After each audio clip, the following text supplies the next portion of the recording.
Right now, I want to show you how to use the Riccar. This is the R25D. So first, let's go over the vacuum itself, and then I'll show you some of its functions and features. On the back here, you've got your cord, which is wound up, and it does have a quick release.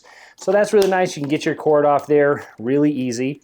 It's just a two-prong cord, so it just has the hot and the neutral. The nice thing about this cord is that it is 35 feet long, so that is a really long cord. Some of your kind of standard or lower end vacuums are going to have maybe a 20, 25 foot cord. Some of them I've seen only have a 15-foot cord. So 35 feet gives you a really long working area so you can clean some really big rooms. And in my case, a lot of times multiple rooms with just one outlet. On the back here, it does have this little button here that you will push in, and that is going to release the top, and that's how you're going to put in a new bag. I'll show you a better angle of that in a second, but I do want to show you that since we are on the back of the vacuum. Down here at the bottom, you do have the pedal, which is going to release the handle. So in your working position, you are going to push that pedal. That releases the handle, and now you're just going to vacuum as you would. Another cool feature here is that it'll stop out here, and you notice that the head of the vacuum starts to lift up. That's in first position here. If you push the pedal again, you can actually lower it. You actually kind of have to be down here to do it. Lift it up a little bit, because once it kind of grabs the head of the vacuum, you can't push this pedal down again. So lift it up a little bit, push the pedal down, and then it goes all the way flat. So at this point, you can really get under a bed, furniture, different things like that. So it pretty much goes all the way flat, and the head of the vacuum is still on the ground making contact with the carpet, with the surface, with the floor, whatever you're vacuuming. So you can get really deep under things. And one of the ways it can do that is because it doesn't have a lot going on back here. You'll notice that the bottom of the hook here for your cord actually kind of has a spring on it, and it lowers in position, and that way it's not dragging on the floor when you lower it into that working position way down there. Here on the front, you do have a slot here that you can pull out on, and this is just one of the filters. You can clean these, replace these as needed, and that's just your kind of front filter there. So on the front here, you do have a spot here for your dusting attachment, and that just goes right into there, just slides down in there. And then on the side here, you do have your extension or your narrow tool. So this is a really skinny tool, and you can attach both of these to the wand attachment. So let me show you that here. So this is cool. It just kind of slides in there. It's kind of like a holster, which is really kind of cool. So the hose attachment here just pulls off, and you can just grab the handle up here, and you just pull it off from the base here. A cool feature here is that it is telescoping, so you can push down on this little button here, and you can now extend that, and it'll give you an extra 1.5 feet, maybe close to 2 feet of range there. And then it does have little notches in between, so you can kind of set it wherever you need it, and then it latches and locks into position, so it's not going to move from there. And when you're all done with it, you can put that all the way in, and then you would just replace it here. It's got two little hooks here that are going to grab your hose, and that's nice because when the hose is locked into these or latched in, it doesn't really move around a lot when you're vacuuming, so you're not going to have this hose just bouncing around a lot. The bottom here, or the head of the vacuum here, you're just going to have your brush roller.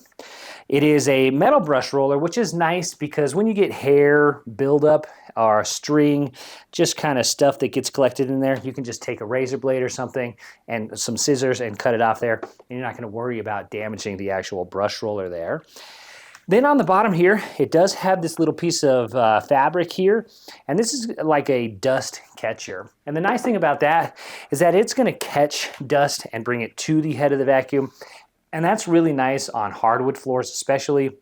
It catches a lot more dust from the kickback of the brush roller, right? Because the brush roller is going to be kicking dirt and dust backwards, and this will catch it here, this little piece of fabric, and then send it back into the vacuum and suck it up there. Another nice feature on the handle is your suction control. So here you're going to slide this back, and it releases a little bit of suction, and so it's not going to be as hard to push when you're vacuuming some high pile carpet or maybe some area rugs. Now also on this handle, you do have this button here that you can push, and this will release your hose attachment.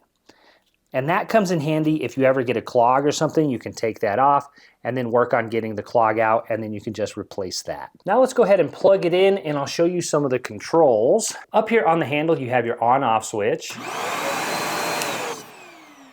And then you have this button right on top of or in front of the on-off switch. And you can push this button essentially 3 times, and it's got 3 different controls. It's got high, low, or off, and that is controlling your brush roller. So your brush roller will spin at high speed, or you can go a lower speed, or you can turn it completely off. And that's the actual brush roller here in the head of the vacuum. So you would turn it on, cycle through the different settings. When it is flashing, that means it's on the low setting. And then when you push it again and the light goes off, that means the brush roller is completely off. Now, one thing of note is that the brush roller does disengage when it's locked in its upright position. So in order to get the brush roller to engage, you would have to turn it on, hit the pedal on the back, and now it kicks on. On the front or the head of the vacuum, it does have a light, which does come in handy when you're vacuuming and it's just kind of dark in the area. It allows you to see any obstacles or things in the way that you might want to pick up to get out of the way before you start vacuuming. Now, another cool feature about this is that it does have an indicator light here. So a lot of times that'll turn red when it's sucking up a lot and maybe it's not getting the best suction or it's sensing that it's full. So just pay attention to that light. It'll kick on usually when the bag is totally full and it needs to be emptied. But that light is important to note. Watch it when it turns red. Now down here, it does have a thermal reset. So when your vacuum gets too hot, it'll overheat, it'll automatically turn off. And that's due to this. It senses that the motor's too hot, turns off automatically so it doesn't burn out the motor. And then you can just push it with a ballpoint pen or something, or anything with a tip that you can get in there and push, and it will reset the vacuum, and then you'll be able to go again. If it keeps kicking off, you've got some kind of clog usually, or your bag is full, something that's causing the motor to overheat. So you need to check it for a clog, check it that it's caught something. A lot of times if I catch something like a sock or just a piece of clothing, it will go ahead and turn off because the motor gets too hot, because the brush roller is not spinning, causing the motor to overheat. Another cool feature is this rubber bumper. That does come in handy because when I bump into furniture and walls and things like that, it's not just going to automatically scratch something up like a hard piece of plastic, or if it had a metal bumper or something like that, like it would. So again, let's look at the brush roller here. It could be cleaned a little bit, but overall it's in good condition. It does have lots of little wheels here, and that makes it easier to roll. And then you've got some wheels here. That's very nice. And then there's that felt, that piece of fabric that I was telling you about that catches the dust and stuff and gets it back into the vacuum when the brush roller kicks it back. These wheels back here are soft rubber, nice quality wheels, little wheels here again with some rubber, and then these wheels have that rubber as well. So there's no plastic or anything that is touching or making direct contact with the ground, which is really nice because I do use this to vacuum my hardwood floors.